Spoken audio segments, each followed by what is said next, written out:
A firefighting plane on a history-making mission has crashed tonight in Estes Park. The plane was attempting a first-of-its-kind nighttime airdrop to fight the Kruger Rock Fire, hoping to prove that that kind of firefighting could be done in the high country at night. We were with the plane and its crew as it took off from Loveland. The Larimer County Sheriff's Office says search and rescue teams have not found the crashed plane or its pilot. Radio communications from search teams indicate that they're looking in an area that burned earlier today. The Kruger Rock Fire started on that hillside southeast of Estes Park this morning, south of Highway 36. It is rough terrain, and tonight it's still smoldering from this morning's fire activity. 9 News reporter Mark Salinger is live in Estes Park. Mark, you talked with that pilot today before it took off. Yeah, Kyle and Alex, I was with the pilot and their ground crew earlier this afternoon as they were preparing to take off from Northern Colorado Airport in Loveland. The pilot, we were doing a story about what was believed to be a history-making flight. The pilot and his crew believed that this was the first time ever in the U.S. that a fixed-wing aircraft was being used to fight a fire at night using night vision goggles. Now the Larimer County Sheriff's Office is looking for that pilot and the plane after it's believed that it crashed. Now, we are not going to use the pilot's name or any pictures or video of them until we find out more information about what's happening. I do want to share with you a little about what he told me earlier today. He wanted to make history with this flight, being the first of its kind at night to fight a fire.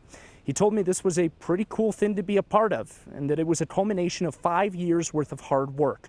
The company, called CO Fire Aviation, says they contracted with Larimer County tonight to fight the fire from the air.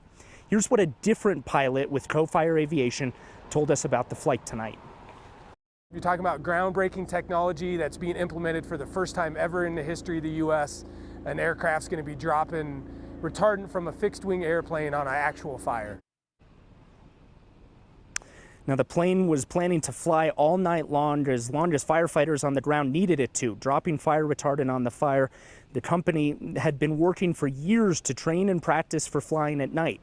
The pilot was wearing night vision goggles, which helped them see the terrain even without the sun. They said today was a good night for flying because the moon was so bright. Now, the Larimer County Sheriff's Office again tells me that they have not yet found the plane. They continue to search for that tonight. And Kyle, our thoughts and prayers are with that pilot tonight. Without question, Mark.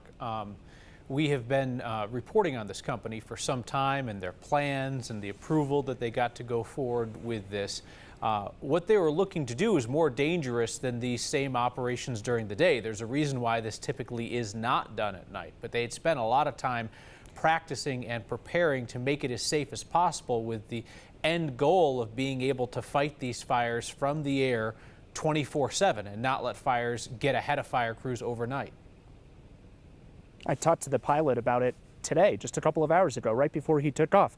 And he told me that he felt safe doing this, and he was confident that it was what the future of firefighting, at least from the air, looked like, because they can gain ground on the fire before it spreads during the sun, with the sun and the higher temperatures and wind during the day. He used those night vision goggles, which allow them to see all the terrain and everything. And at points, they said that they can even see even better than during the day with those night vision goggles.